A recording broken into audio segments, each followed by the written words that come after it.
और दिन भर में जो 1 या 2 नींबू दिन भर में कभी भी आप जो है थोड़ा थोड़ा गर्म पानी के साथ ज़रूर लीजिए।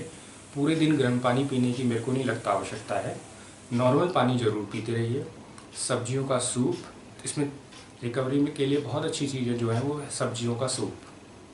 सब्जियों का सूप, नींबू पानी और आपके फ्रूट्स में भी अगर जूस होगा तो बेटर है, क्योंकि अभी आपको ऐसा आहार लेना है जो, क्योंकि अभी आपने मेडिसिन ली हुई है, बहुत सारी चीज़ें होंगी तो वो इम्यूनिटी को डाउन करके रखती है। तो इम्यूनिटी को बढ़ाने के लिए सब्जियों का सूप और नींबू पानी नंबर 1 पे है। और इसमें अगर आप खाना चाहें तो फ्रूट्स वगैरह ले सकते हैं, लेकिन मैं वही बोलूँगा कि इजीली डाइजेस्टिव फूड्स इसमें बहुत ज़रूरी है। और अगर आप कार्बोहाइड्रेट खाते हैं तो आपके लंग्स बहुत देर में रिकवर होंगे। जो कार्बोहाइड्रेट्स होते हैं, रोटी चावल, ये कम से कम जितना कम यूज़ करेंगे उतना अच्छा है। बॉइल्ड वेजिटेबल्स लीजिए, सब्जियों का सूप लीजिए, नींबू पानी लीजिए या दाल का पानी लीजिए। इजीली डाइजेस्टिव फूड जितना जल्दी जाएगा उतना ही जो आपकी इम्यूनिटी है वो बढ़ेगी, क्योंकि अगर आपने खाने को भेज दिया तो हमारी सारी शक्ति जो है खाने को पचाने में लग जाती है। तो अगर आप कम खाएंगे तो वही बची हुई शक्ति दूसरे काम करने लगेगी। कि अगर आप कम खाते हैं इजीली डाइजेस्टिव फूड, यानी कि जो ऐसा आहार जो जल्दी पचे वो लेते हैं, तो किसी भी रोग में, चाहे वो कोरोना से संबंधित हो, फ्लू हो, चाहे फीवर भी हो, कुछ भी हो, तो उसमें अगर आप जो आसानी से पच जाए तो जल्दी रिकवरी हो जाती है। तो वो जो, वरना फिर अगर आप ज़्यादा खाना खाएंगे या रोटी चावल ज़्यादा खाएंगे तो वो हमारी जो इम्यूनिटी पावर है उसको खाने में पचाने में लग जाती है।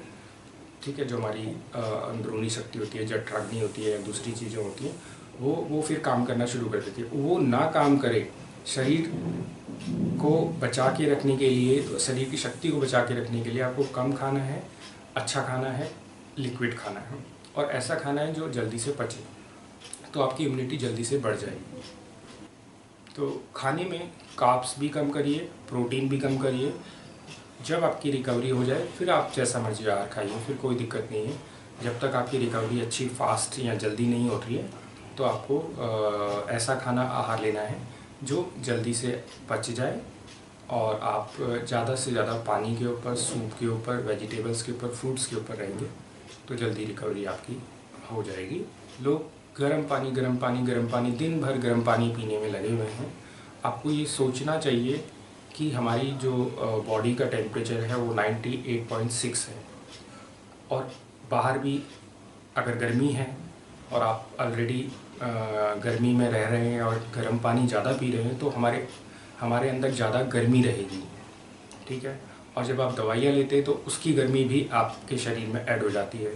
तो आपका कई बार क्या होगा, पेट खराब हो जाएगा या टॉन्सिल्स हो जाएंगे या गले में कोई जख्म हो सकते हैं, तो गर्मी की वजह से वो हो सकते हैं।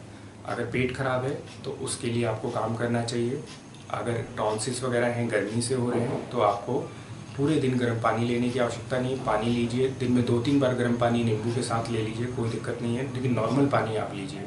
पानी लेना है, नॉर्मल लेना है, क्योंकि अगर गरम लेते रहेंगे तो बॉडी की हीट आपकी जनरेट होती रहेगी और वो फिर इम्यूनिटी पे असर ही डालेगी, इम्यूनिटी को डाउन ही करेगी। तो लोग पागलपन किए जा रहे हैं कि गर्म पानी, पूरे दिन भर गर्म पानी पी रहे हैं, तो वो लॉजिक समझ नहीं आता कि आप अपने बॉडी का एक टेम्परेचर है, अगर सामान्य तापमान नहीं रखेंगे तो वो ठीक नहीं है। और कभी भी आप हॉस्पिटल जाएंगे तो वहाँ तो एसी मिलेगा आपको, कभी भी बिना एसी के आप हॉस्पिटल में नहीं रहेंगे, तो वहाँ पे तो एसी है, तो आप कैसे वो करेंगे।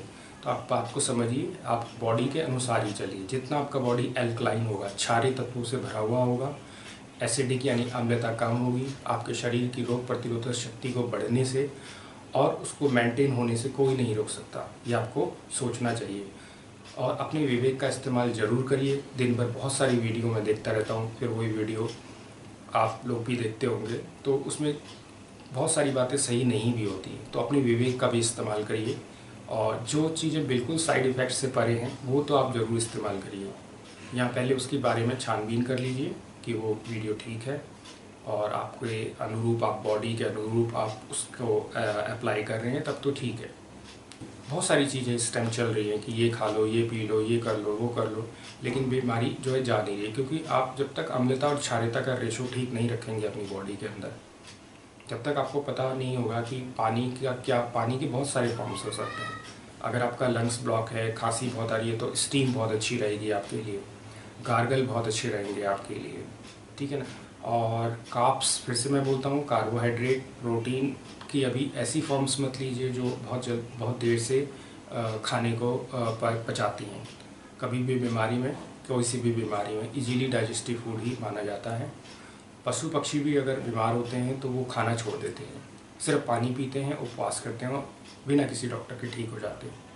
इंसानों में थोड़ा यह है कि वो जीभ का टेस्ट उनको ज़्यादा लगता है कि जीभ का टेस्ट नहीं आ रहा, आ जाएगा, क्योंकि भैया फीवर से उठ कर है, बीमारी चल रही है और शरीर लड़ रहा है रोगों से। और हमारे शरीर बहुत ही पावरफुल सिस्टम है हमारे शरीर के अंदर कि कोई भी कीटाणु, वायरस, फंगस, बैक्टीरिया आता है तो वो तुरंत उसको मारने में सक्षम होता है।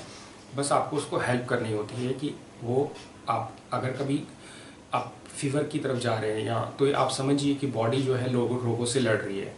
जब दो लड़ाइयाँ आपस में होती हैं तो बहुत ही हीट जनरेट होती है उनकी, जब वो लड़ाई करते हैं तो वही फीवर के रूप में आपके शरीर से बाहर आ जाती है, तब आपको लगता है फीवर आ गया है, ठीक है। जबकि आपके शरीर से वो रोग निकालने, जो कीटाणु गए हो, शरीर उनसे लड़ रहा होता है, तो आपको उसको हेल्प करनी होती है।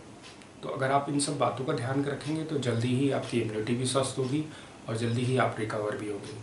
कोई प्रश्न होगा, सिंपल चीज़ें घर पे आप कर सकते हैं, किसी की हेल्प ले सकते हैं। कोई प्रश्न है, कोई आपके मन में कोई विचार है और कोई अपना किस्सा शेयर करना चाहते हो तो प्लीज़ आप कमेंट्स करिए। और thank you so much for watching this video. नमस्कार।